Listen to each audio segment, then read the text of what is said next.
اردو زبان بولنے والوں کے لیے مخارج حروف کا ایک مختصر تعارف پیش کیا جا رہا ہے۔ عربی حروف کے بنیادی مخارج یعنی حروف کے ادا ہونے کی جگہیں 5 ہیں، جنہیں اصول مخارج بھی کہا جاتا ہے۔ نمبر 1 جوف یعنی خالی جگہ۔ علماء تجوید اور علماء لغت کے نزدیک منہ اور گلے کے خلا کو، جن کو تصویر میں سبز اور نیلے رنگ سے ظاہر کیا گیا ہے، جوف کہتے ہیں۔ نمبر 2 زبان۔ نمبر 3 ہونٹ۔ نمبر 4 حلق جسے گلا کہتے ہیں۔ نمبر 5 خیشوم یعنی ناک کا بانسا۔ ہا کا مخرج۔ حلق کی انتہا سے ہا ادا ہوتی ہے۔ اس طرح کے آواز کی 2 تاروں کے کانپنے سے خارج ہوتی ہے۔ دونوں تاریں بند نہیں ہوتیں، لیکن آپس میں ایک دوسرے کے بہت قریب ہوتی ہیں۔ اوہ اہدنا الصراط المستقیم لا ریب فیہ۔ ہم دیکھ رہے ہیں کہ ہا کی آواز واضح ہے۔ حمزہ کا مخرج۔ حلق کی انتہا وہ جگہ ہے جہاں آواز کی تاریں ہیں، اور حلق کا آخری حصہ ہے جو کہ حمزہ اور ہا کا مخرج ہے۔ یہ 2 تاریں ہیں حلق کی انتہا میں۔ حمزہ جب ساکن ہو، مثلا جب آپ کہیں یأتونا، تو ہم دیکھتے ہیں کہ آواز کی تاریں بالکل بند ہو جاتی ہیں اور بالکل ہوا گزرنے کی بھی گنجائش نہیں باقی رہ جاتی۔ جبکہ اگر حمزہ متحرک ہو، ای او، تو جب آواز شروع ہوتی ہے تو آواز کی تاریں بند ہوتی ہیں اور پھر کھل جاتی ہیں۔ اس طرح ای او ا۔ حا کا مخرج۔ دیکھیں حرف حا میں زبان کا وہ انتہائی حصہ جو غذا کو سانس والی نالی میں جانے سے روکتا ہے، تھوڑا سا پیچھے کو جاتا ہے۔ اس قدر پیچھے نہیں جاتا کہ جس مقدار میں عین کے لیے پیچھے جاتا ہے۔ اس لیے حا کی ادائیگی عین کی ادائیگی کی نسبت آسان ہے۔ جب ہم میں سے کوئی کہتا ہے حا، حو، حی، تو یہ حا کا مخرج ہے۔ خا کا مخرج۔ دیکھیں جیسا کہ ہم دیکھ رہے ہیں کہ خا تھوڑا سا غین کے مخرج سے اوپر ہے، اور یہ خا بھی حلق کی ابتدا سے ادا ہوتی ہے، یعنی گوشت والے تالو کے ساتھ زبان کی جڑ والی جگہ۔ ملاحظہ کریں کہ خا کا مخرج کھلا ہوا ہے، بند نہیں ہے۔ اخ، خالدین، یخرج۔ عین کا مخرج۔ دیکھیں اس جگہ کی طرف جو غذا کو سانس والی نالی میں جانے سے روکتی ہے، یہ وہ جگہ ہے جو حلق کا درمیان ہے۔ کس طرح پیچھے کی جانب لوٹتی ہے جس وقت ہم عین بولتے ہیں؟ مثلا جب ہم کہتے ہیں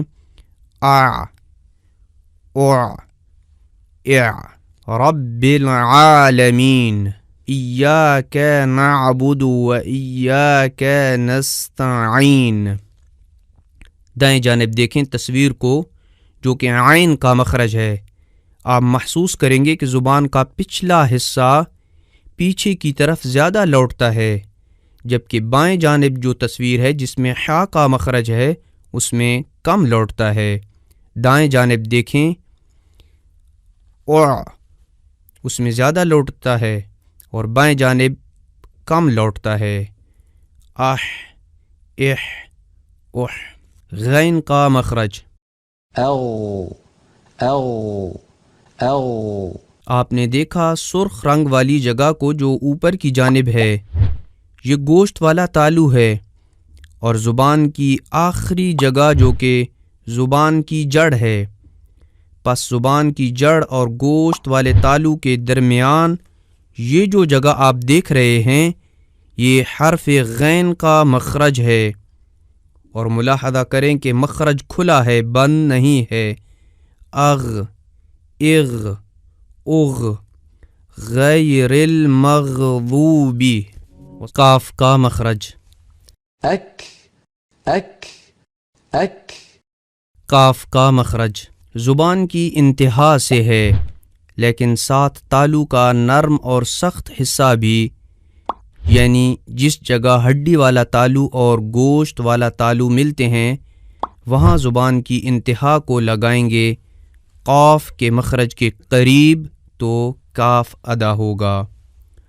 قاف کا مخرج، اق، اق، اق، زبان کی انتہا اور گوشت والے نرم تالو سے قاف ادا ہوتی ہے، جیسے اق، الحق۔ اور ملاحظہ کریں کہ زبان کی انتہا والی جگہ اوپر کی جانب بلند ہوتی ہے، جیسا کہ ہم تصویر میں دیکھ رہے ہیں، اور یہ اس جگہ ٹکراتی ہے جس کو ہم نے نام دیا ہے گوشت والا تالو، جیسے اق، قالو۔ قاف اس طرح سے ادا ہوگا اق، جبکہ کاف اس طرح سے ادا ہوگا اک۔ جیم کا مخرج، اج، اج، اج، جیم کا مخرج ہم اپنے سامنے دیکھ رہے ہیں، زبان کا درمیانی حصہ اور اوپر تالو کے درمیان سے جیم ادا ہوتی ہے، اور ملاحظہ فرمائیں کہ اس کا مخرج بالکل بند ہو جاتا ہے۔ اج، الحج، جعل۔ شین کا مخرج، اش، اش، اش، مخرج شین کو دیکھیں، یہ بھی درمیان زبان اور درمیان تالو سے ادا ہوتی ہے جیسا کہ ہم دیکھ رہے ہیں، لیکن اس کا مخرج تھوڑا سا کھلا رہتا ہے، نہ کہ جیم کے مخرج کی طرح بند رہتا ہے۔ کھلا رہنے کا مطلب یہ ہے کہ شین کی ادائیگی میں اس کا مخرج بند نہیں ہوتا، جیسے اش، تو اس کی ادائیگی کی جگہ اگرچہ تنگ ہو جاتی ہے لیکن بالکل بند نہیں ہوتی، اور نہ ہی اس کی آواز میں مکمل بندش ہوتی ہے۔ تشکرون، شاکرا۔ یا کا مخرج، ای، ای، ای، ہم تصویر کو دیکھتے ہیں کہ یا غیر مدیہ بھی درمیان زبان اور درمیان تالو سے خارج ہوتی ہے، اور ملاحظہ کریں کہ اس میں زبان کا درمیانی حصہ اوپر کو اٹھتا ہے اور اس کا مخرج اس جگہ تنگ ہو جاتا ہے جہاں ہم چھوٹا سا سفید نقطہ دیکھ رہے ہیں، جیسے یا، یو۔ ضاد کا مخرج، اض، اض، اض، ملاحظہ فرمائیں کہ ضاد زبان کی اطراف یا کنارے اور ان کے ساتھ جو اوپر داڑھ ہیں اس سے ادا ہوتا ہے۔ یہ جو ڈبے تصویر میں آپ دیکھ رہے ہیں، نیلے ڈبے اور زرد ڈبے، یہ سب کے سب زبان کے چھونے کی جگہ ہے، لیکن زرد رنگ کے ڈبوں والی جگہ پر چھونا ہوتا ہے مگر بغیر زور دیے، اور نیلے رنگ والی جگہ پر چھونا اور زور دینا دونوں ہوتے ہیں، اور یہ سبز رنگ والی جگہ کو زبان کا کنارہ یا جانب کہیں گے۔ اب جو تصویر آ رہی ہے اس میں یہ بیان ہوگا کہ ضاد کی صحیح ادائیگی کیسے ہوگی جب ضاد متحرک ہو۔ ملاحظہ فرمائیں کہ آواز کے جس کو سیاہ رنگ کے تیروں سے ظاہر کیا گیا ہے، دیکھیں کہ وہ دائیں اور بائیں تقسیم ہو رہے ہیں اور منہ کے سامنے سے آواز کا خروج نہیں ہے۔ نون کا مخرج، ان، ان، ان، اوپر والے تالو کو جب لام کے لیے زبان لگتی ہے اس سے تھوڑا نیچے نون کی ادائیگی ہوتی ہے۔ مثال کے طور پہ ہم میں جب کوئی کہتا ہے کہ ال، ال، ال، اور پھر کہتا ہے ان، أن وہ تھوڑا نیچے ہے اس جگہ جہاں لام کے لیے زبان لگتی ہے، لہٰذا نون اس طرح ادا ہوتی ہے کہ زبان کا ابتدائی اوپر والا حصہ اپنے بالمقابل مسوڑوں کو جو لام کے مخرج سے تھوڑا سا نیچے ہے لگنا چاہیے، اور ساتھ ناک سے بھی آواز گزرے۔ یہ دونوں چیزیں مل کر نون کو تشکیل دیتے ہیں اور یہی نون کا مخرج ہے۔ جب ہم میں سے کوئی ان کہتا ہے تو یہ دونوں چیزیں مل کر نون کو ادا کر رہی ہوتی ہیں، ایک تو زبان کا ابتدائی اوپری حصہ اوپر والے ابتدائی تالو کو لگتا ہے اور دوسرا ناک سے آواز خارج ہوتی ہے۔ لام کا مخرج پیلی زرد جگہ ہمیں یہ بتا رہی ہے کہ لام کی ادائیگی میں زبان اس جگہ ٹکراتی ہے۔ کہاں ٹکراتی ہے؟ کہ جہاں اوپر والے جبڑے میں زرد رنگ نظر آ رہا ہے تو زبان کا دائیں اور بائیں دونوں طرف سے تھوڑا سا کنارہ جہاں زبان کا ابتدائی اوپر والا حصہ ختم ہوتا ہے، جب اپنے بالمقابل اوپر کے جبڑے یعنی تالو سے ٹکرائے گا تو وہاں سے لام ادا ہوگی، جیسے ال، یہ تصویر ہمیں بتائے گی کہ کیسے زبان کی شکل ہوتی ہے جس وقت لام کی ادائیگی ہوتی ہے، جیسے ال، را کا مخرج را کا مخرج یہ ہے کہ زبان کا ابتدائی اوپر والا حصہ یعنی زبان کا سرا اپنے بالمقابل مسوڑوں کو لگے جو کہ نون کے مخرج کے قریب ہے، اور زبان اس طرح ہو کہ اوپر تالو سے ٹکرائے، یعنی درمیان میں خلا باقی رہ جائے، کیونکہ را کی ادائیگی میں زبان اوپر لگتی ہے مگر زبان کا درمیان اوپر کو نہیں چھوتا اور یہیں سے آواز کا گزر ہوتا ہے۔ تا کا مخرج زبان کا ابتدائی اوپر والا حصہ سامنے کے اوپر والے دانتوں کی جڑوں میں لگانے سے یہ 3 حرف ادا ہوتے ہیں۔ اوپر والے دانتوں کو ثنایا علیہ کہتے ہیں۔ دال اور تا کا مخرج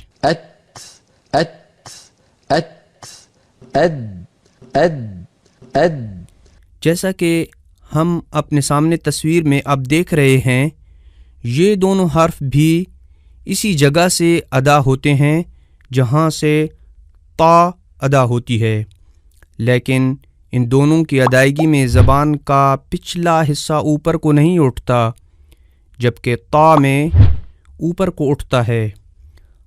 تا اور دال کا فرق ملاحظہ فرمائیں، دائیں جانب تا ہے اور بائیں جانب تا اور دال ہے۔ ثا، ذال اور ضا کا مخرج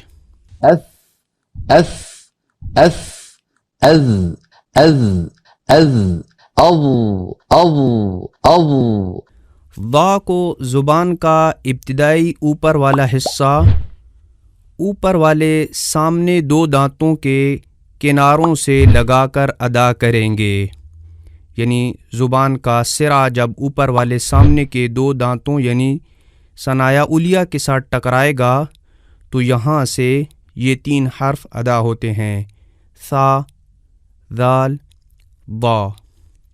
تصویر میں دیکھیں زبان کا سرا دانتوں کے سرے سے ٹکرا رہا ہے۔ ثا اور ذال بھی اسی طرح ادا ہوتے ہیں مگر زبان کا پچھلا حصہ اوپر نہیں اٹھتا، جیسے الذین، الذاکرین، اور ثا بھی اسی طرح ہے، جیسے الکوثر، الثواب۔ یہ دیکھیں ضا دائیں جانب اور بائیں جانب ثا اور ذال ہے۔ ان تینوں حروف میں زبان کے ٹکرانے کی جگہ ایک ہی ہے، لیکن اختلاف صرف یہ ہے کہ ضا میں زبان کا پچھلا حصہ اوپر اٹھتا ہے اور تھوڑا سا پیچھے کی طرف جاتا ہے۔ سین، زے اور صاد کا مخرج، یہ حروف صفیر کہلاتے ہیں۔ حروف صفیر میں سے پہلا حرف صاد ملاحظہ فرمائیں۔ آگے کی جانب سے زبان کی شکل کے کیسے زبان کا سرا نچلے دانتوں کی اندرونی جانب کو لگتا ہے، بلکہ اندرونی جانب کی نچلی جگہ کو لگتا ہے۔ لہذا صاد کا مخرج یہ ہے کہ زبان کا سرا نچلے دانتوں کے اندرونی طرف کو لگے۔ جب ہم میں سے کوئی کہے اہدنا الصراط المستقیم، تو اوپر والے دانتوں کے اوپر سے آواز گزرتی ہوئی دونوں اوپر نیچے کے دانتوں کے درمیان سے خارج ہو جاتی ہے۔ جب نچلے دانتوں کی پچھلی جانب زبان کا سرا لگائیں گے تو ہوا دباؤ کے ساتھ خارج ہوگی اور ہوا اپنے سامنے نکلنے کا رستہ کھلا پائے گی۔ کہاں سے رستہ کھلا پائے گی؟ اوپر اور نیچے والے دانتوں کے درمیان سے۔ لیکن آواز کا کچھ حصہ کہ جو منہ کے اندر رہ جائے گا وہ اوپر والے دانتوں کے پیچھے ٹکرائے گا اور دانتوں کی جڑوں یعنی مسوڑوں سے بھی ٹکرائے گا۔ اس طرح تجربہ کریں، یوں آپ پریکٹس کریں۔